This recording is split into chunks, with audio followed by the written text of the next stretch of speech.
रक्तरंजित हल्ला, फोटोशूटसाठी गेलेल्या तरुणावर तलवार कोयत्यांचे वार, दोघे गंभीर जखमी.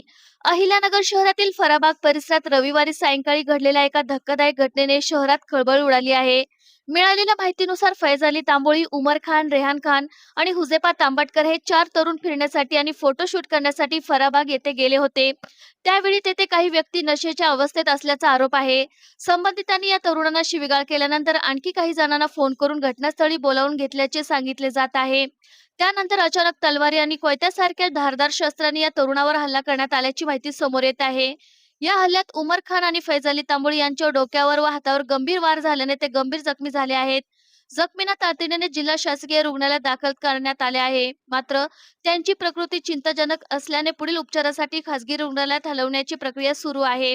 भर दिवसा घडलेल्या या थरारक घटनेमुळे परिसरात भीतीचे वातावरण निर्माण झाले असून हल्लेखोरांचा शोध घेण्यासाठी पोलिसांनी तपास सुरू केला आहे. या प्रकरणात नेमके कारण काय आणि हल्लेखोर कोण याचा उलगडा पोलीस तपासानंतरच होणार आहे. आमच्या इकडचे पोरं, माझा भावाचा मुलगा होता, आणखीन त्याच्या बरोबर 3 पोरं होते. फिरायला गेले होते फऱ्याबागला. तिकडे ते गेले होते. तिकडे 4-5 पोरं आतमध्ये दारू बिरू पीत बसले होते, वाटलं नशा करत होते वाटतं.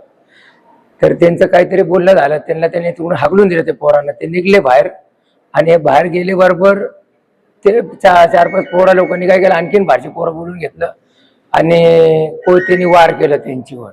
त्यातलं एक पोराला लागले, माझ्या भावाच्या पोराच्या हाताला पण भरपूर लागलेलं आहे.